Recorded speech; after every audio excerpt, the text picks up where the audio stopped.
জাদুর সোনার মুরগি বাইক। অনেক দিন আগের কথা।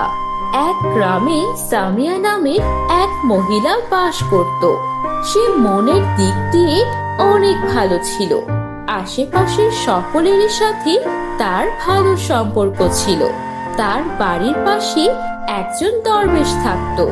সে সব সময় সেই দরবেশের জন্য ভালো ভালো খাবার রান্না করে নিয়ে যেত। দরবেশের সামিয়ার সেবা যত্নে অনেক খুশি ছিল, কিন্তু সামিয়া সব সময় কেন যেন একটু মন খারাপ করে থাকতো। একদিন দরবেশ জিজ্ঞেস করে, মা, সব সময় মন খারাপ করে কেন থাকো? কি হয়েছে? তোমার সমস্যা আমাকে খুলে বলো। বাবা, আমার সমস্যা একটাই, আমি আমার ছোট ছেলেকে খুশি রাখতে পারি না। ও যা চায় আমি ওকে কখনোই তা দিতে পারি না।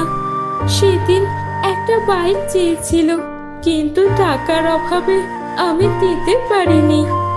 মেয়ে, তুমি যদি সব সময় তোমার ছেলের চাওয়া মাত্রই সবকিছু দিয়ে দাও, তাহলে সে তোমার কথা শুনবে না, অবাধ্য হয়ে যাবে। তাতে আমার দুঃখ নেই, আমার কষ্ট বেশি এটাতেই যে আমি আমার ছেলের শখ পূরণ করতে পারি না। এই কথা শোনার পর দরবেশ তার মাথার চুল ছিঁড়ে একটা মন্ত্র করে ফু দিতেই সেই চুল জাদুর সোনার মুরগিতে পরিণত হয়। এই হচ্ছে জাদুর সোনার মুরগি। এটা নিয়ে বাসায় যাও আর এটার ঠিক মতো দেখাশোনা করে রাখো। এরপর সাইমা সেই জাদুর সোনার মুরগি নিয়ে বাসায় আসে। কয়েকদিন খুব ভালো সেবা যত্ন করে মুরগির। একদিন হঠাৎ সাইমা দেখে জাদুর সোনার মুরগি একটা স্বর্ণের ডিম দিয়েছে। এটা দেখে সাইমা অনেক অবাক হয়। আরে, এই মুরগি তো সোনার ডিম দেয়।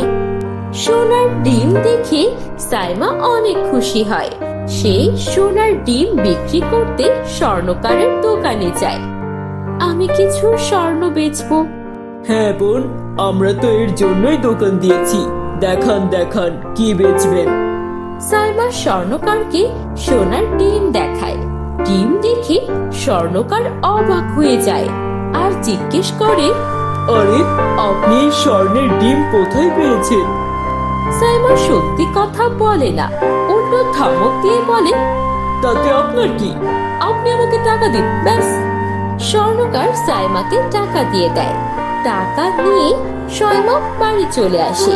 বাড়ি এসে তার ছেলেকে বলে, বাবা, আজকে থেকে তোর যত ইচ্ছা আছে আমাকে বলবি, আমি তোর সব ইচ্ছা পূরণ করব।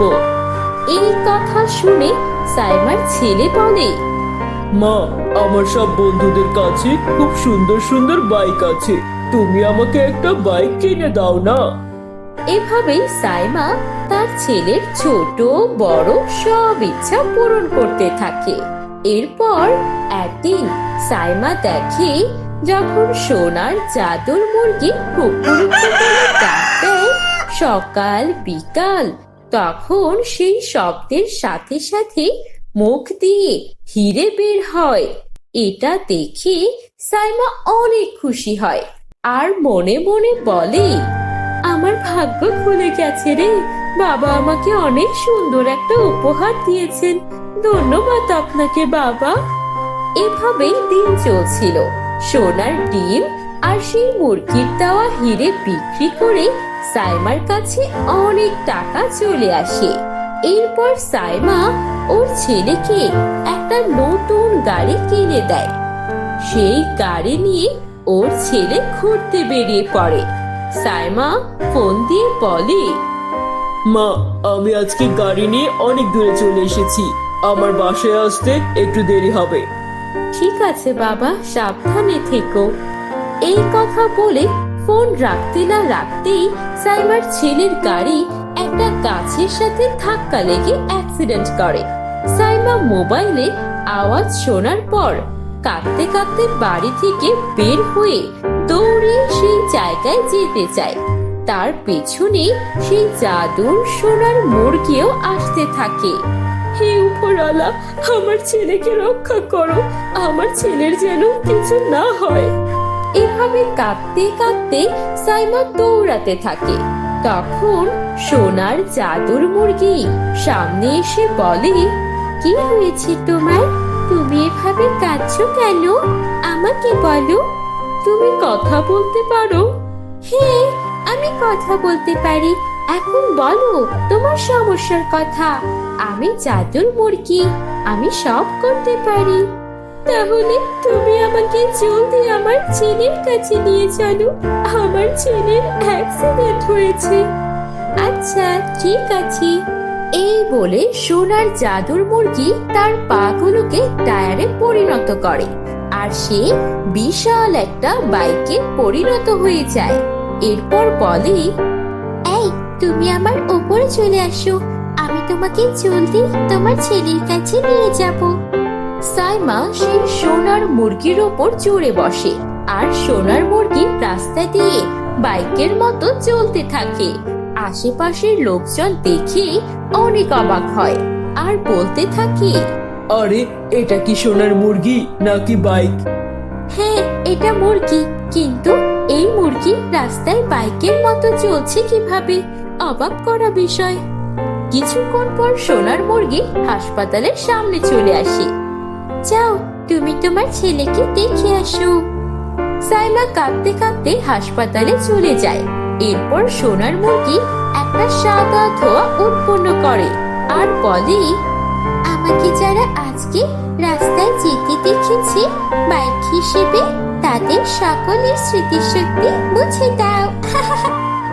এরপর সেই ধোঁয়া গিয়ে যারা যারা মুরগিকে বাইকের রূপে দেখেছে তাদের সবার স্মৃতিশক্তি মুছে দেয়। কয়েকদিনের মধ্যেই সাইমার ছেলে সুস্থ হয়ে বাসায় চলে আসে। বাসায় এসে সাইমা জাদুর মুরগিকে বলে, সোনার জাদুর মুরগি, তুমি আমার সেদিন অনেক উপকার করেছো, তোমাকে অনেক ধন্যবাদ।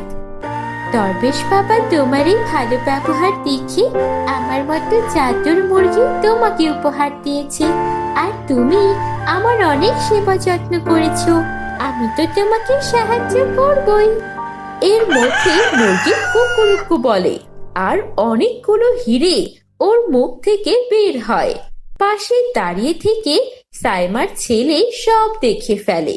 এটা দেখে চিন্তা করে, আচ্ছা, আমার মায়ের কাছে এই জাদুর মুরগি আছে।